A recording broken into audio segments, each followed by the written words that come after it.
3, 2, 1.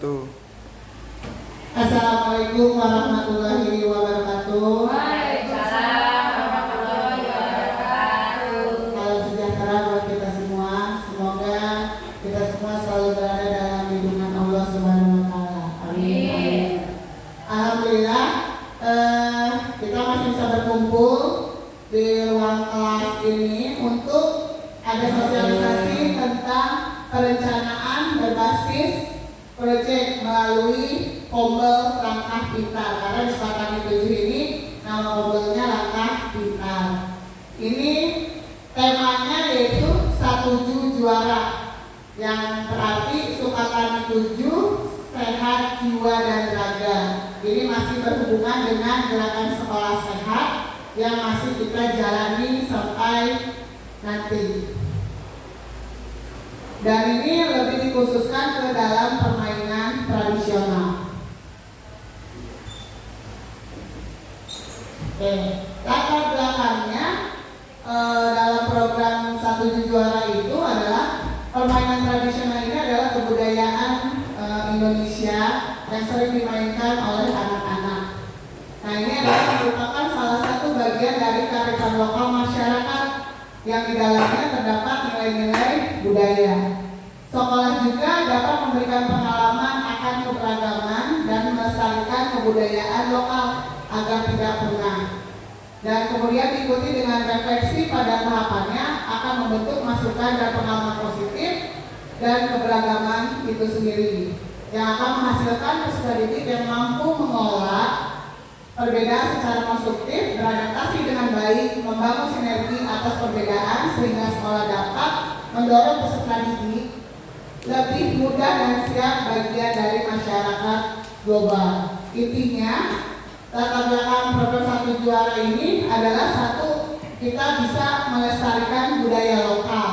Yang kedua, mengembangkan keterampilan sosial dan kerjasama antara peserta didik, guru ataupun warga sekolah lainnya, meningkatkan keterampilan fisik, menumbuhkan jiwa kepemimpinan dan disiplin. Yang terakhir adalah termasuk program sekolah, yaitu di programnya P5 tentang kearifan lokal.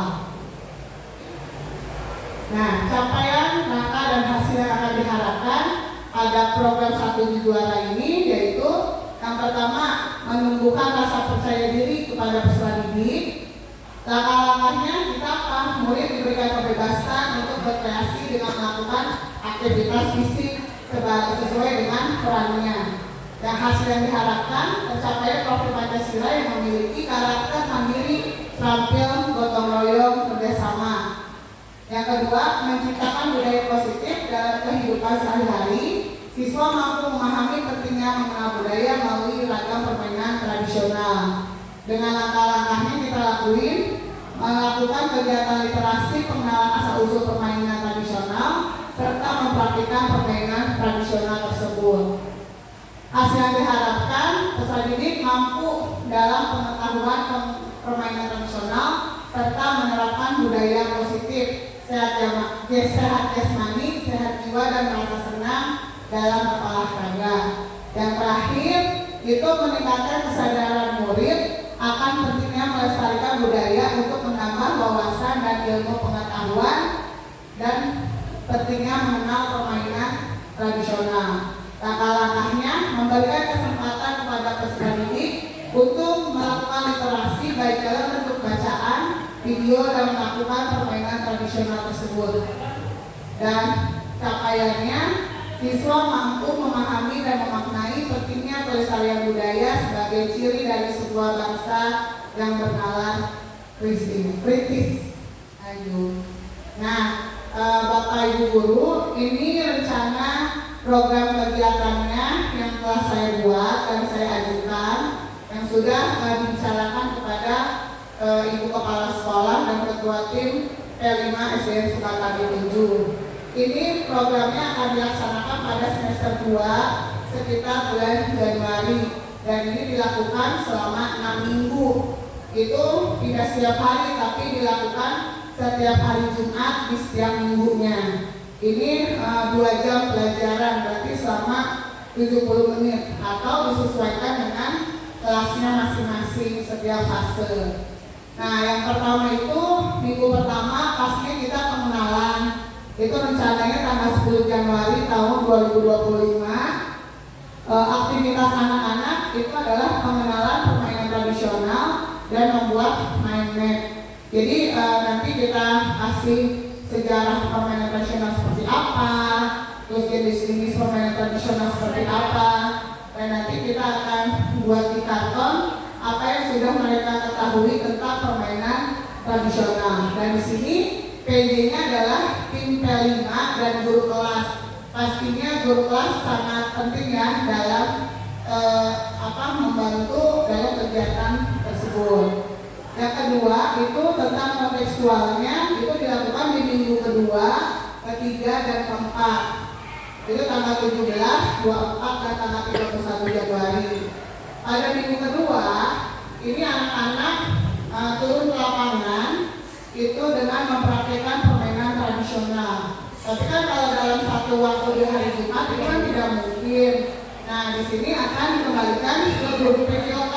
Jadi akan dilakukan setiap jam pelajaran olahraga. Jadi pada di minggu kedua itu pelajaran PJOK akan memberikan tentang permainan tradisional yang sudah disediakan di sekolah seperti ular tangga, engklek, rompang, enggrang, lompat tali dan lain-lain. Ini PJ-nya guru PJOK dan guru kelas. Untuk minggu ketiganya, tanggal 24 Januari, itu aktivitasnya membuat alat permainan tradisional sesuai dengan kesepakatan kelompoknya yang telah mereka mainkan pada minggu sebelumnya. Misalkan anak-anak disuruh buat kelompok, satu kelompok 8 orang, mereka memutuskan mau membuat apa, atau kita tentukan misalkan fase A mau buat apa, fase B buat apa, fase C mau buat apa, seperti itu. Dan ini PJ-nya guru PJOK dan guru kelas. Untuk di minggu keempat tanggal 31 Januari itu masih dengan membuat alat permainan tradisional sesuai dengan kesepakatan kelompok. Kita melanjutkan dari minggu sebelumnya kalau anak-anak belum beres. Jadi diharapkan alat-alatnya benar-benar dikerjakan di sekolah karena kan menumbuhkan P5 itu sendiri ya, kemandiriannya dan kerjasama. Nah, untuk yang ketiga aksi itu ada di minggu kelima 7 Februari tahun 2024. Anak-anak mempraktekkan permainan tradisional dengan menggunakan alat yang sudah mereka buat. Jadi misalkan kelompok 1 buat lompat tali, berarti mereka mainkan alat tersebut apakah sudah sesuai atau belum, apakah sudah aman atau belum. Itu dengan penanggung jawab guru PJOK dan guru kelas menilai alat-alat yang sudah mereka buat.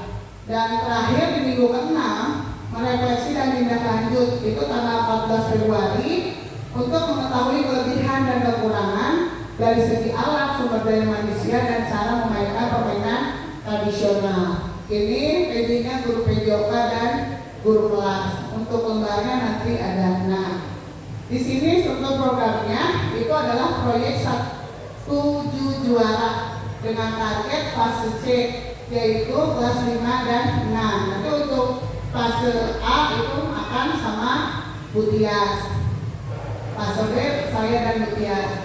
Dan yang kedua, kegiatan ini dilakukan di kelas di lapangan sekolah setiap hari Jumat selama 6 minggu dari pukul 10 sampai dengan jam 11.30. Ini kapasitas yang sudah dimiliki oleh sekolah. Itu ada aset manusia, aset fisik, dan aset finansial. Kalau aset manusianya berarti kepala sekolah, kita melibatkan komite sekolah, guru, peserta didik, dan orang tua murid. Untuk aset fisiknya kita gunakan lapangan sekolah dan perlengkapan olahraga yang ada di sekolah. Untuk aset finansialnya itu pembiayaan mandiri seperti itu. Jadi karena kan kita harus sosialisasi lagi kepada orang tua untuk kegiatan P5 tersebut. Nah, ini rencana evaluasinya berarti melakukan refleksi setelah kegiatan, membuat angket kepada seluruh perangkat terkait, membuat laporan kegiatan, lakukan evaluasi dengan teman sejawat. Setelah kita mengevaluasi, kita lanjut ke kita ada tantangannya setiap apa yang kita telah kerjakan. Itu yang pertama, apakah kegiatan itu sesuai yang dijalankan atau tidak. Yang kedua, mengatasi peserta didik yang kurang aktif. Pastikan di kelasnya ada yang aktif, ada yang enggak, ada yang cuma numpang nama doang atau enggak, seperti itu. Yang ketiga, masih ada peserta didik yang kurang percaya diri dalam melakukan permainan olahraga tradisional. Pasti ada ya Bapak Ibu di kelasnya yang anak-anak mau melakukan pasti harus disuruh dulu tanpa harus mereka menyodorkan dirinya sendiri.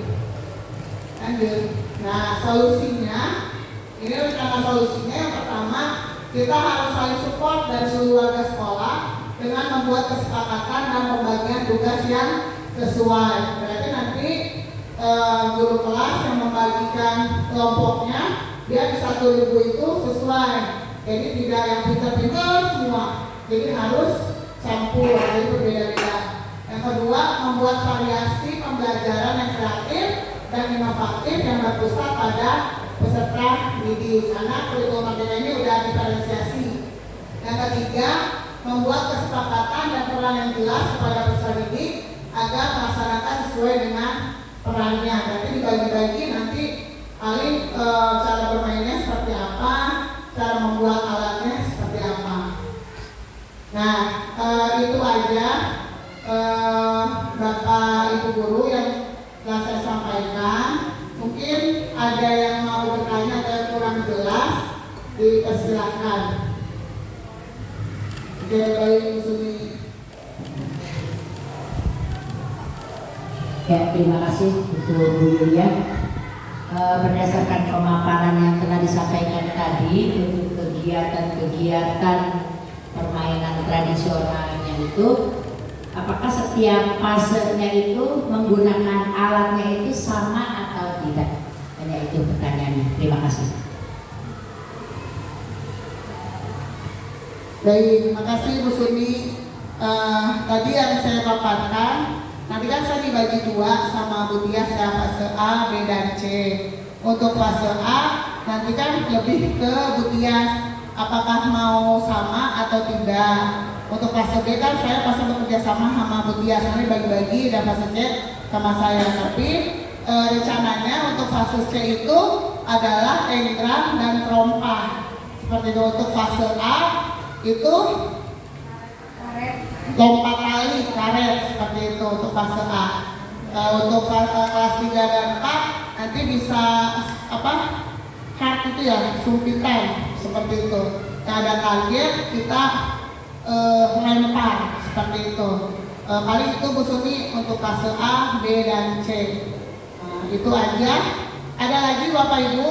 Kalau tidak ada, ini ada refleksi sedikit. Bapak Ibu boleh menggunakan handphonenya, bisa di barcode dan diisi pertanyaannya. Sedikit kok pertanyaannya, nggak banyak, cuma 3.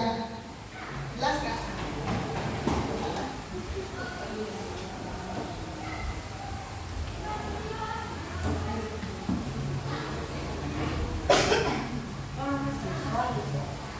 Oh iya, benar ya. Apa-apa?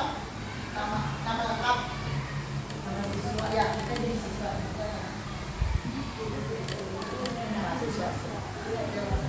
Siswa kalah. Nama ibu aja dulu. Nanti aku ganti videonya di Google-nya.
dekat untuk refleksinya.